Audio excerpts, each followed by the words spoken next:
자, 1세기 최고의 가치인 명예에 대해서 한번 살펴보겠습니다. 자, 우리가 사는 이 시대의 최고의 가치는 뭐예요?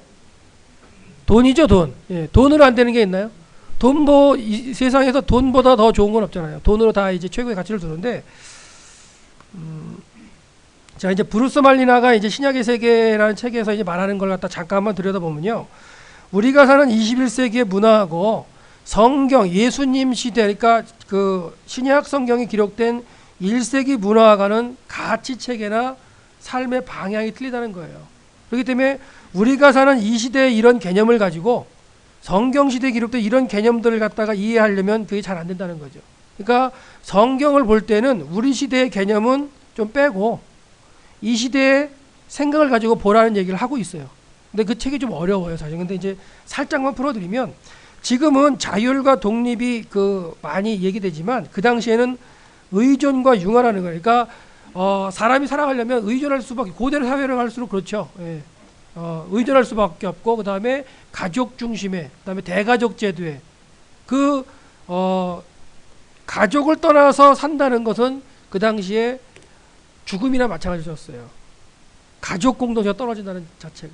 그러니까 그런 부분도 좀 고민을 하셔야 되고, 그래서 개인주의가 지금은 개인주의지만 그 당시에 공동체 중심으로서 그 가족 안에 있다는 의미는 뭐냐면 먹을 거, 입을 거, 뭐 사는 거, 생명 문제까지도 보호가 된다는 의미예요. 근데 가족을 벗어난다, 가족을 떠나서 공동체를 떠난다, 이거는 그 공동체로부터의 이탈은 보호가 안 되는 거예요.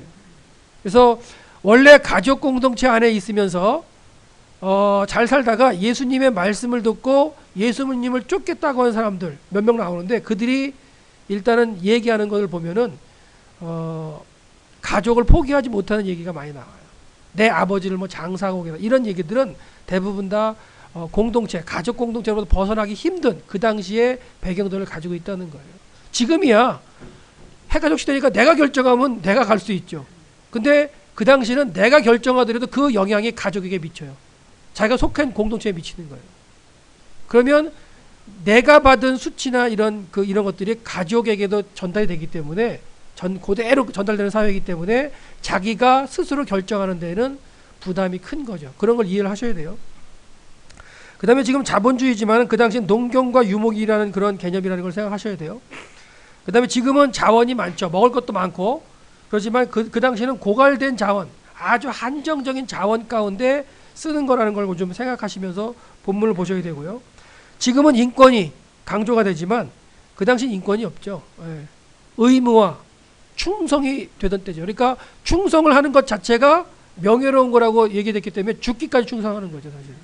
자기의 목숨을 버려서까지 주인이나 아니면 상관에게 복종하는 거. 그게 그 당시에 최고의 가치였기 때문에. 지금은 안 그렇죠. 예. 지금은 효율과 능력을 따지지만 그 당시에는 서열과 연장을 따지죠. 서열을 따져, 그 다음에 나이가 많은 사람들에 대한 어떤 권위. 그리고 고대로 갈수록 지식의 축적은 누구한테 되어 있냐면 어른들이죠. 그러니까 하나님에 대한 거나 세상의 이런 얘기들이나 지식이나 이런 모든 것들이 누가 제일 많이 아느냐면 나이가 많은 사람이 많이 알아요. 그러니까 그들에게 가서 묻을 수밖에 없고, 그 다음에 성경 말씀도 하나님도 뭐라고 하시냐면 너희 아비들에게 물으라 그러잖아요. 너희 조상에게 물으라. 그럼 그들이 가르치겠다. 그러니까 신앙이라든가 생활이나 이런 모든 어떤 것들, 직업이나 이런 것들을 다 그 부모로부터 어른들에게 배운다는 거. 그렇기 때문에 나이가 많은 걸 중요하게 생각했고 서열을 강조했는데 지금은 안 그렇잖아요. 그렇죠?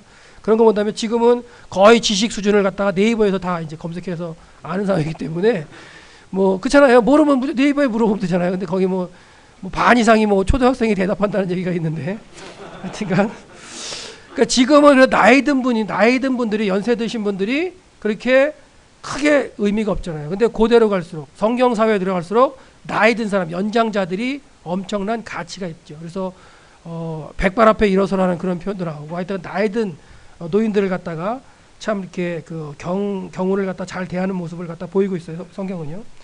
그 다음에 이제 성공지향주의죠, 지금은. 하지만 그 당시에는 가족을 위한 희생이 우선이었어요. 공동체, 가족, 이게. 그러니까 그걸 여러분들이 이제 성경 본문을 통해서 좀 보시면서 이런 걸 좀 생각하면서 본다면 또 좀 더 이렇게 다르게 보이겠죠. 지금 내가 가지고 있던 개념과는 틀리게. 그다음에 지금은 뭐 문맹이 거의 없죠. 근데 그 당시는 완전히 문맹이었고 인쇄 문화의 발달이 있었지만 그 당시에는 구전 문화라는 거예요. 거의 글로서 가는 게 아니라 다 이 말에서 전달이 되는 거.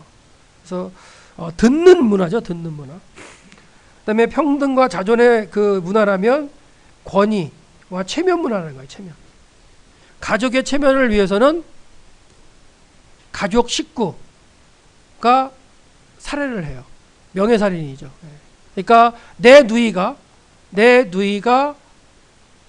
아비의 허락 없이 다른 사람이랑 눈 맞아가지고 뭐 이렇게 집을 뛰쳐나갔다. 이러면 그거는 완전히 집안의 먹칠하는 거예요. 그러면 아들을 시켜가지고 죽이라 그래요. 죽이고 와요. 그게요.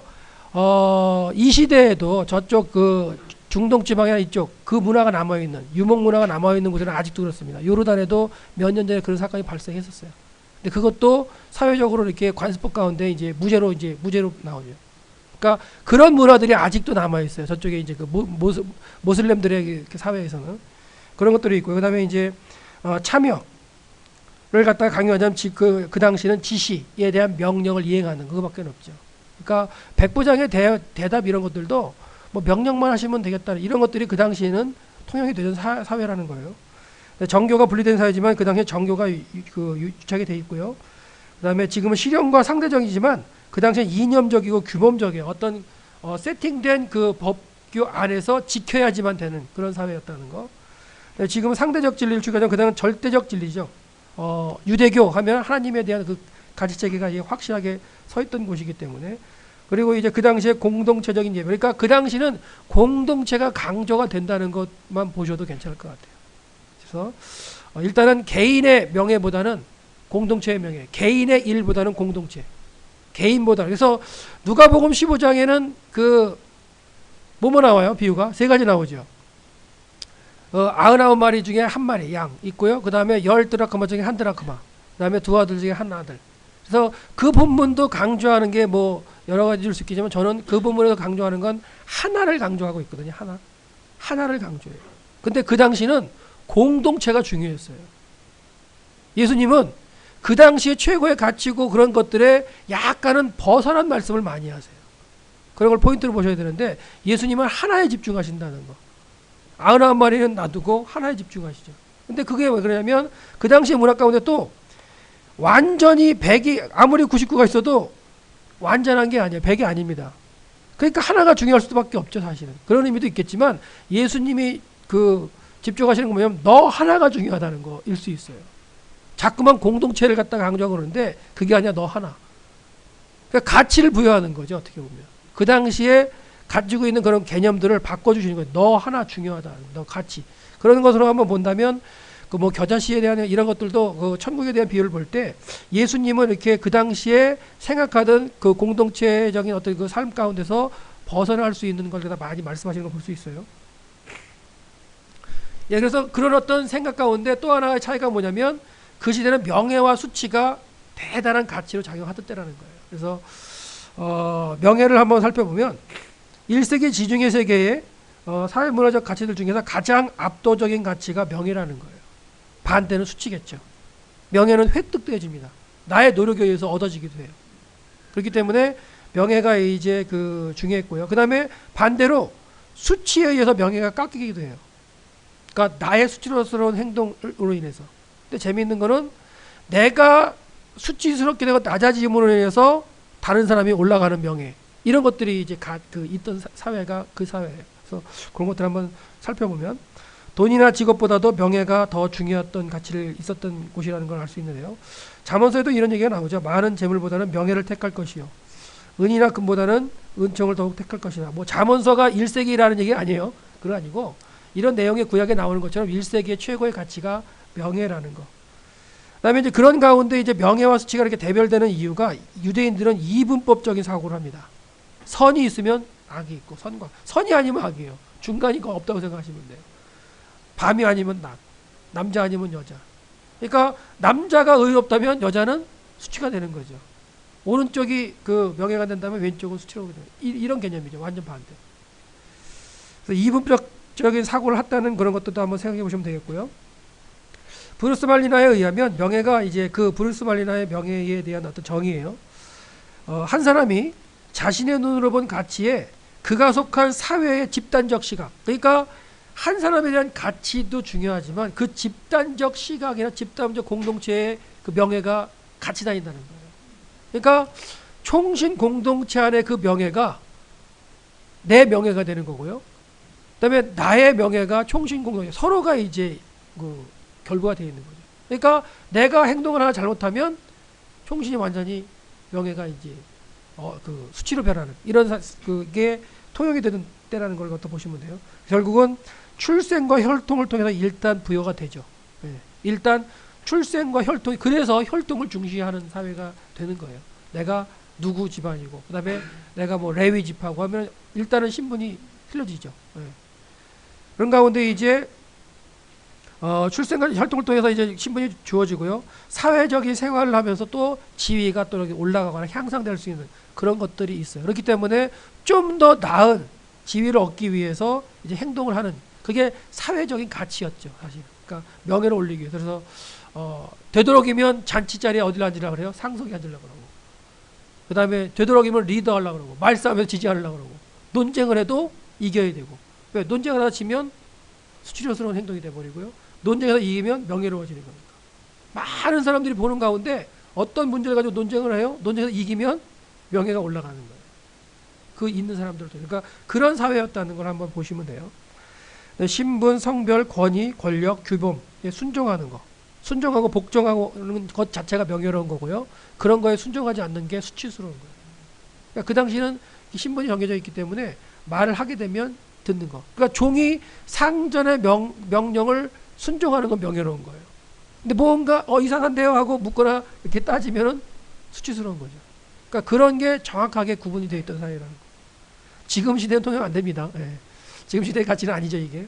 근데 성경을 볼 때는 좀 생각하셔야 돼요. 그래서 구체적으로 어떤 게 명예인가를 갖다가 한번 살펴본다면 테이블에 상석에 앉는 거, 줄의 맨 앞쪽에 자리 잡는 거. 근데 앞쪽이 싹 비었잖아요, 지금도 봐도.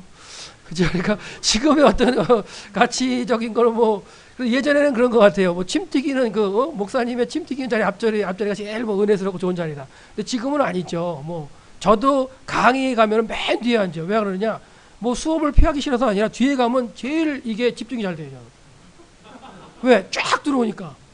앞에 앉으면 이게 뭐 고개도 아프고 그래서 싫어요. 그래서 강의를 저는 들을 때는 항상 뒤에 앉거든요. 맨 뒤에 앉아가지고 이제 그러면 집중이 훨씬 잘 되더라고요. 그러니까 뭐 개인적인 어떤 거기 때문에 저도 뭐 앞자리에 안 앉으셔도 뭐라고 안 그래요. 제 성향이 원래 뒷자리에 앉는 거기 때문에. 근데 지금 뒷자리에서 저는 열심히 한다는 거. 뒷자리에서 남들보다. 예. 그 다음에 조직을 이끄는 거. 그렇다고 뒤에 계신 분들이 안 하신다는 거 아니에요. 예. 오해하지 마세요. 조직을 이끄는 거. 이게 명예스러운 거고요. 그다음에 머리에 관을 쓰는 거. 기름 부음을 받는 거. 다른 사람들이 자신의 모자를 벗고 절하는 이런 것들이 이제 구체적인 명예예요. 예. 자, 그러면 한번 이제 그 자리 문제 가지고 한번 생각해 볼게요. 이게 이제 그 당시에 트리클리늄 한번 말씀드린 건데요. 식탁이죠. 이렇게 디귿자 식탁이죠. 이렇게 디귿자 식탁이 있는데 이 디귿자 식탁이 이제 로마 시대 그 당시에 이제 그 성경 시대 그 식사의 문화고 잔치의 문화였다면 이곳에 사람들이 이렇게 이제 비스듬히 기대어서 앉는 거죠. 앉는 모습일 텐데. 예. 그렇다면 이 디귿자 식탁이 있잖아요. 있는데 이쪽으로 와서 이제 서빙을 해요. 하인들이 와서 물건을 놓고 서빙하는 게 여기서 서빙한다면 이렇게 이제 사람들이 그 당시 또 이렇게 기대어 눕죠. 왜냐하면 주로 이제 우린 종이 아니라 자유자다. 그런 어떤 의미 가운데 이렇게 기대어서 이렇게 먹는 모습을 볼 수 있는데, 자 여기 보면 1번, 2번, 3번이 써 있는데요. 1번, 2번, 3번 중에 어느 자리가 상석이냐? 예를 들면 여러분 이 상태에서 어느 자리가 상석이겠느냐는 얘기예요. 우리는 보통 하면 정면에 있는 이쪽이 또 상석일 것 같잖아요. 아닌가요? 정면의 중앙. 우리 개념은 그렇잖아요. 그리고 아마 중세 시대 때도 여기가 아마 제일 좋은 자리였는지 몰라요. 왜? 레오나르도 다빈치가 그렇게 그리니까. 근데 성경 시대는 안 그래요. 여기가 좋은 자리가 아닙니다. 그거 먼저 틀리죠.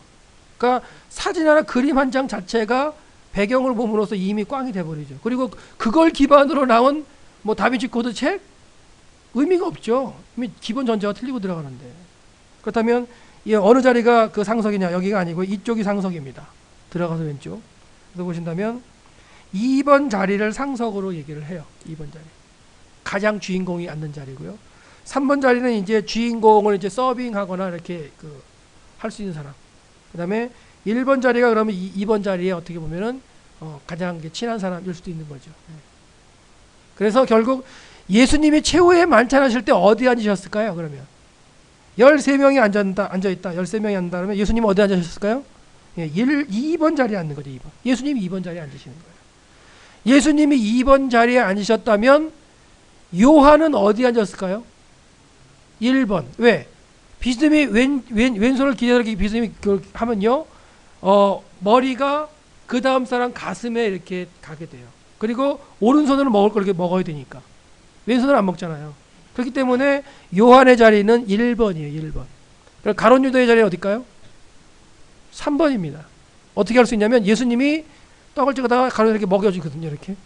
네, 이렇게 주잖아요. 이렇게 먹어라. 그러니까 가룟 유다는 가슴에 누가 와 있는 거예요? 예수님이 이제 딱 머리에 딱 와가지고 이제 귀 이렇게 있는 거예요. 상당히 가룟 유다도 자리로는 좋은 자리를 앉은 거죠. 사실 어떻게 보면 위치가 좋은 곳에 앉아 있었는데 아마 가시방석이었을 거예요. 본인하고 예수님은 대화하면서 다 알잖아요. 무슨 일을 할지.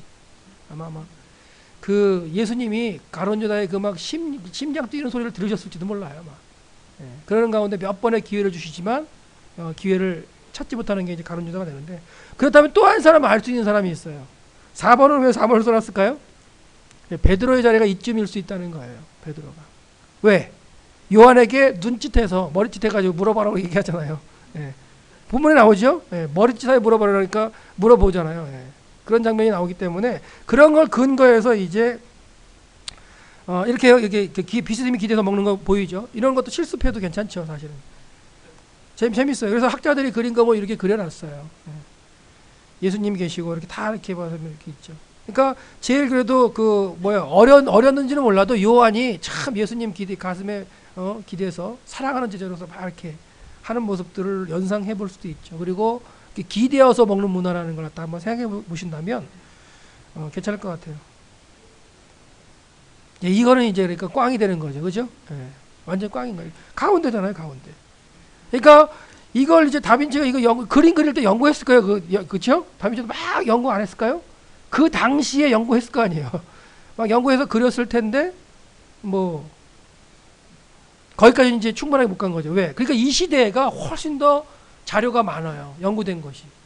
저는요, 칼빈보다도 더 많은 자료를 갖고 있는 거예요. 자료상으로는. 그러니까 제가 칼빈보다 더 나은 해석을 할 수도 있다고 볼 수 있는 거죠. 왜? 자료가 더 많으니까. 그 당시에 해석할 수 없는 내용들이 있다면 지금은 연구가 많이 돼가지고 고각적 발견돼가지고 해석할 수 있는 근거가 더 많은 게 더 많다는 얘기예요. 그렇기 때문에 정보를 누가 더 갖느냐, 그게 이제 힘인 거죠. 그래서 잔치 문화의 그 자리 하나 자체로 이렇게 우리가 볼 수 있다면, 명예로운 건 어디 앉느냐? 주인의 자리에 옆자리에 앉으려고. 그러면 이제 주인이 어떻게 한다 그랬어요? 잔치 문화에서 주인이 나와서 뭐 한다고요? 자리 정리한다 그랬잖아요. 예. 그런 거였을 때 예수님 뭐냐? 말석에 가서 앉아라, 이런 말씀을 하셨다는 거. 예, 여기 예수님 앉아 계시잖아요. 그죠? 예. 학자들이 그릴 때 이렇게 그리기 때문에 이런 모습을 볼 수 있으면 되겠어요. 자, 그다음 구체적인 수치에는 뭐냐? 남에게 머리가 만져졌을 때, 또는 머리가 가려졌을 때, 벗겨졌을 때. 대머리이신 분들 죄송하지만 성경이 이러니까요. 그 당시에 이 머리가 벗겨진 것도 이게 뭐냐면 수치래요. 근데 제가 왜 이런 얘기를 드냐면, 하나님은 반대라기보다도 이런 걸 상관 안 하시더라는 거예요. 왜요? 엘리사가 어떤 사람이에요? 엘리사 대머리입니다. 네. 엘리사가 대머리였어요. 대머리였는데 대머리라고 놀리니까 그 엘리사 한마디 하죠. 하나님께서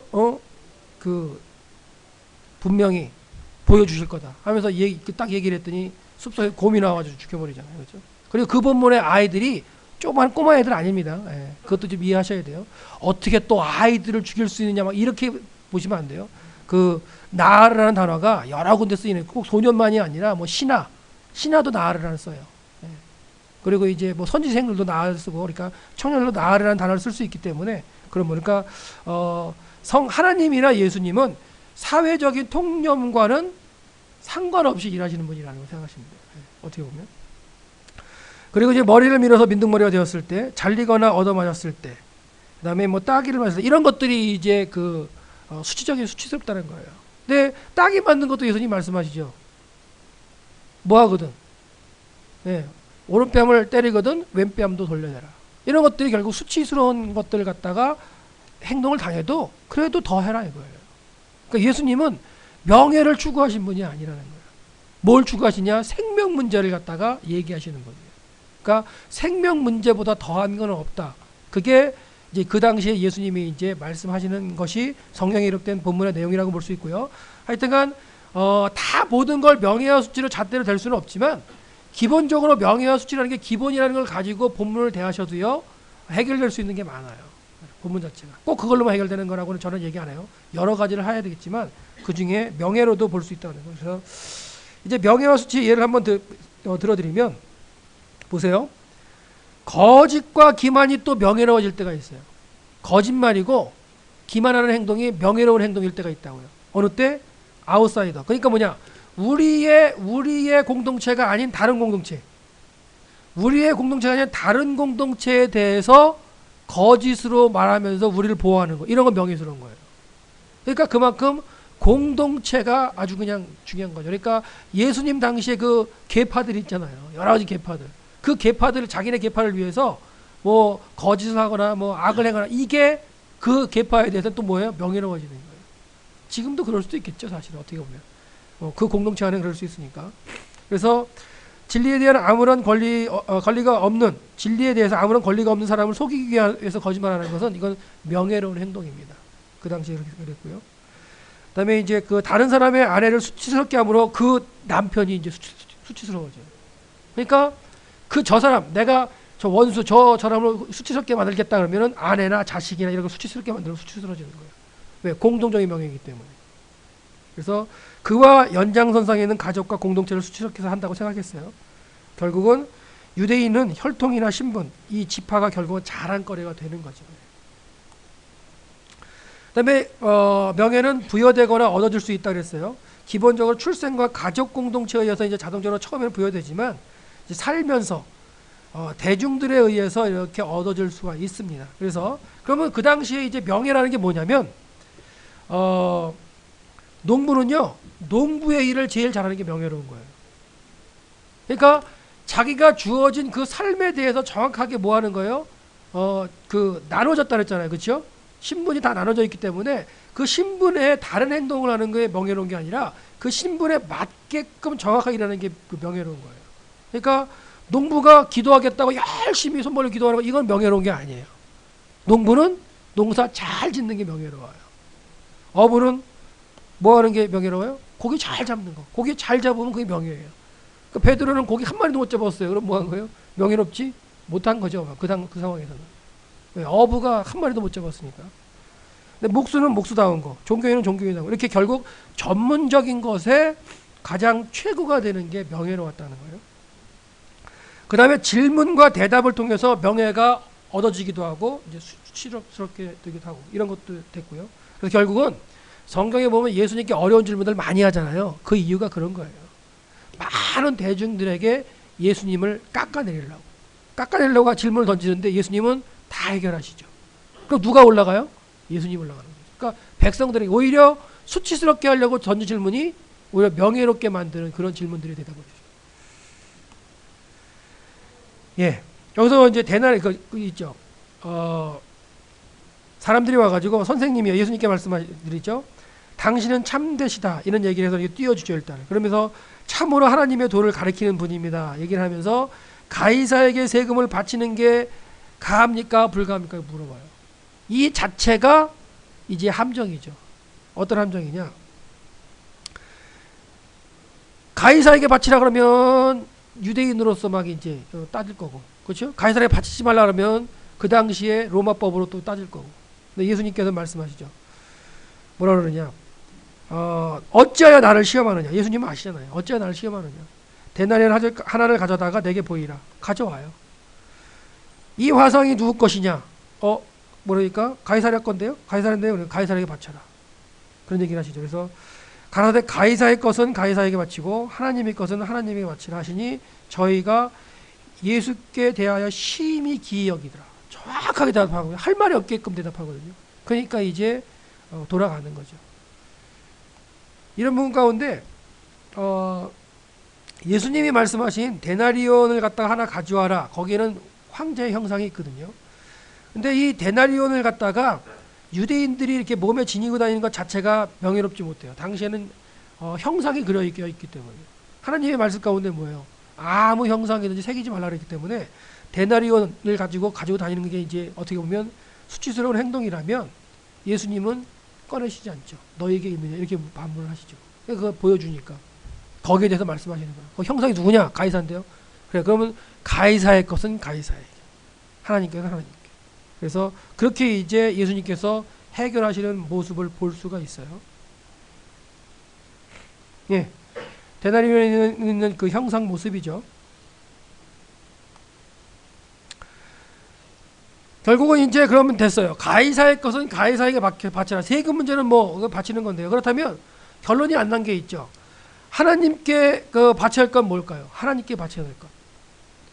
그 본문 가운데는 나오지 않지만 제가 생각해 보면 뭐냐면 어차피 거기에 있는 형상이 무엇이냐? 가이사인데요. 그럼 가이사에게 바쳐라.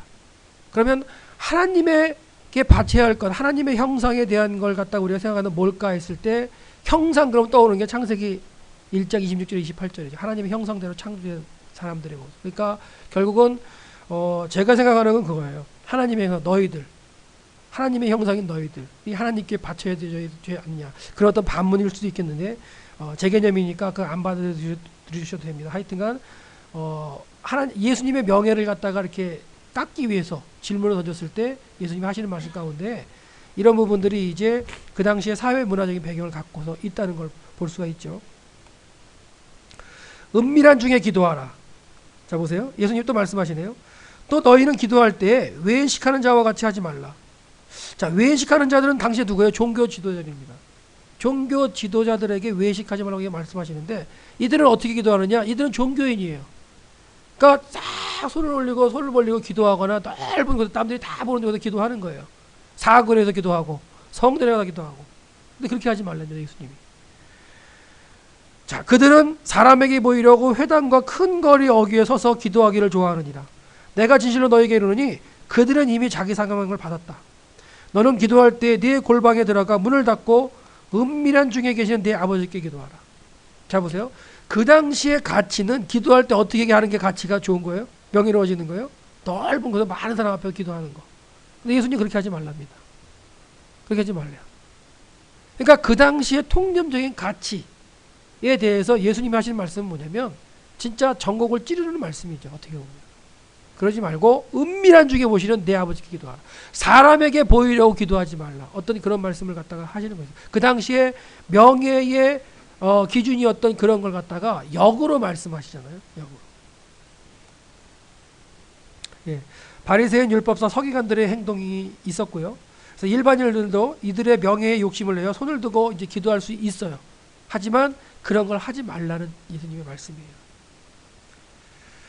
자, 그래서 결국 골방에 들어가서 기도할 사람이 누가 있느냐? 많지 않은 거예요. 그 당시로 본다면. 근데 예수님 그렇게 하시라고. 그러니까 은밀한 중에 보시는 너희 하나님께 구하라. 라는 말씀 가운데 이제 골방에 들어가서 기도하는 말씀을 하시고요. 결국은 이 말을 본다면 사람들에게 명예를 얻지 말고 하나님께 인정받으라는 말씀이 아닐까라는 생각이에요. 사람들에게 신앙을 나타내 보이는 그것보다도 너희 하나님께.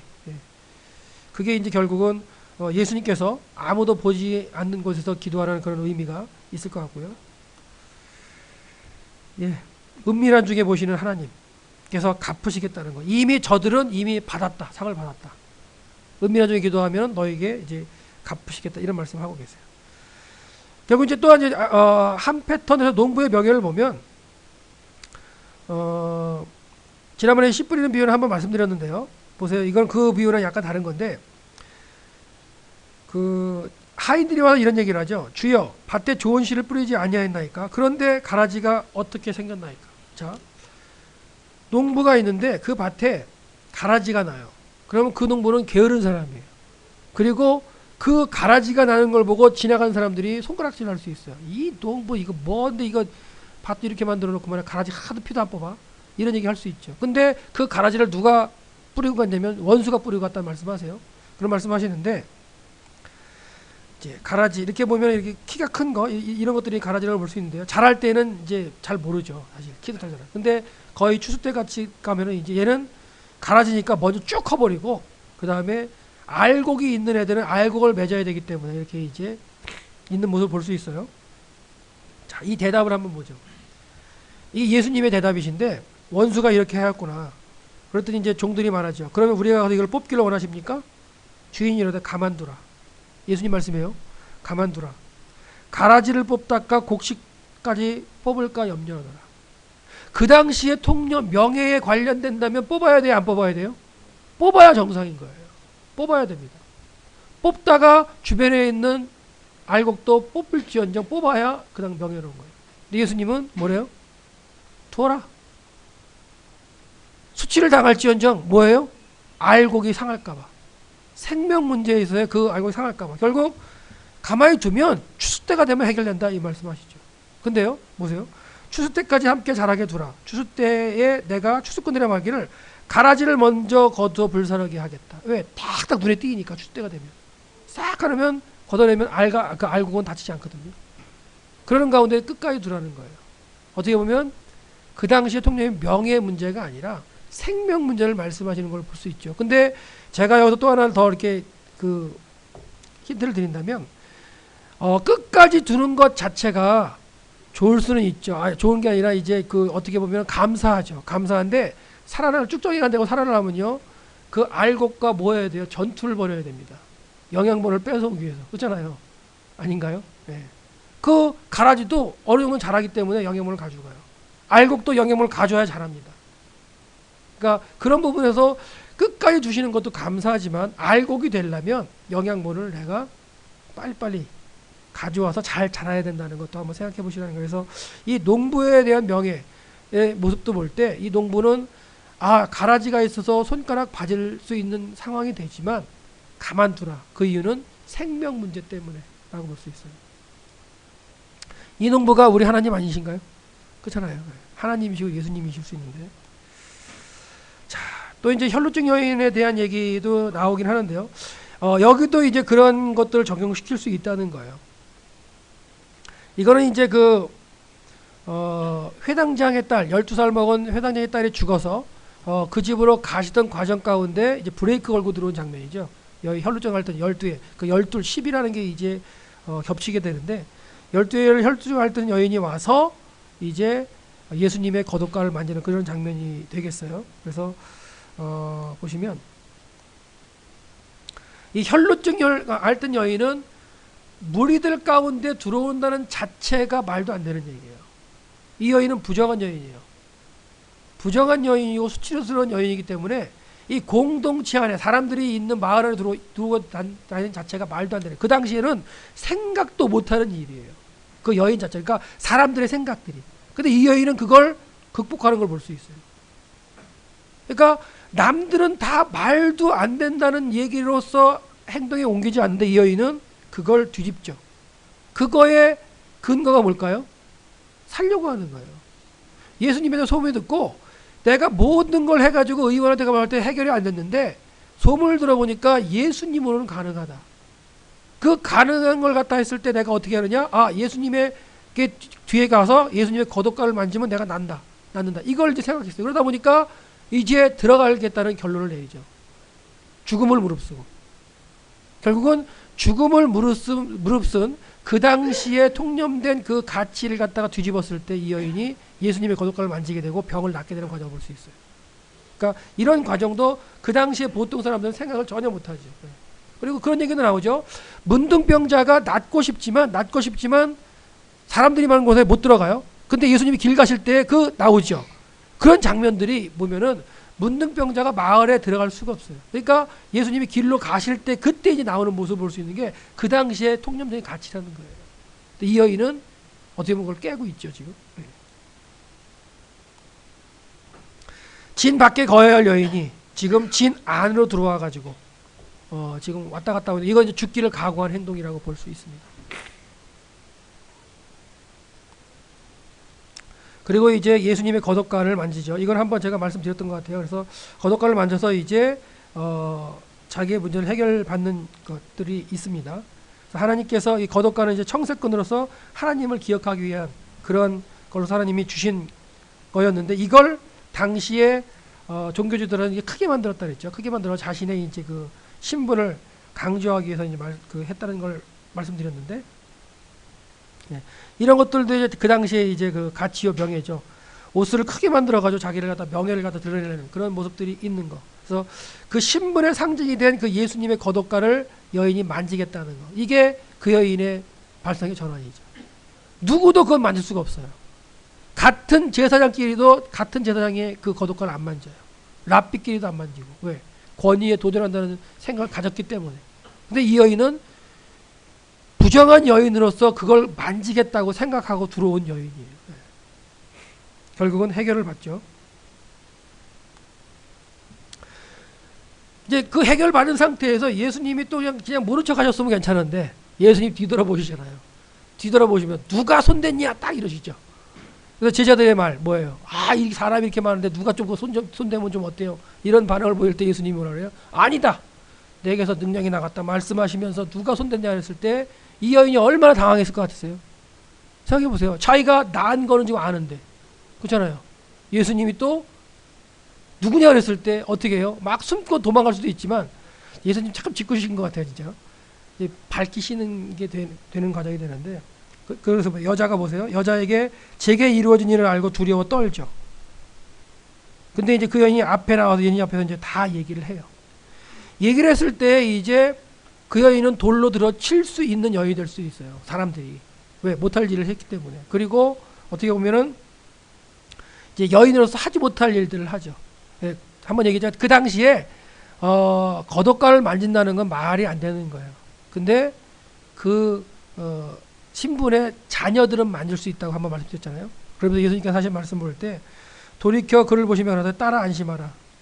내 믿음이 너를 구원하였다. 이 말씀으로도 아예 선언을 해버려 주시면서 그 여인을 이제 문제를 해결해 주시는 그런 모습을 볼 수 있는데 이 여인의 생각의 전환, 발상의 전환 자체가 어떻게 보면 생명 문제에 있었다고 볼 수 있죠. 생명 문제부터 출발하기 때문에 그 당시에 내 생명은 공동체를 위해서 아무것도 아니라고 생각한 때, 내 생명보다는 공동체의 생명이 중요하고 이런 때, 그렇죠?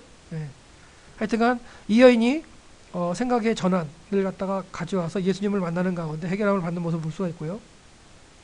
그 당시에 또 이제 세리에 대한 견해도 이미 있었죠. 세리에 대한 거 한번 강의를 드렸기 때문에.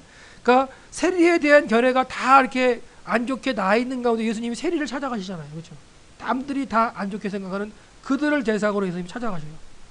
그러니까 권위 있는 자가 가서 세리를 갖다가 이렇게 만나고 대화하는 가운데 얼마나 많은 그 이상하다고 생각하는 일들이 있겠어요. 그리고 또 세리뿐만이 아니라 창기에게도 쫓아가셔서 말씀하시는 장면도 나오고. 그러니까 예수님의 행동 자체가 그 당시에 도저히 이해가 되지 않는 행동들을 하고 다니신다는 모습으로 한번 생각해 보시고 명예 문제가 아니라 생명 문제로 접근하시는 예수님의 모습을 생각하시면서 한번 본문을 보시라고 지금 말씀드리는 거예요. 자, 그다음 금식과 가죽부대의 내용은 설명드렸네요. 예. 그 다음에 불의한 청지기는 진짜 이게 참 그 해결하기 힘든 부분이죠. 다 아시죠? 본문을 잠깐 보면 어떤 부자에게 청지기가 있죠.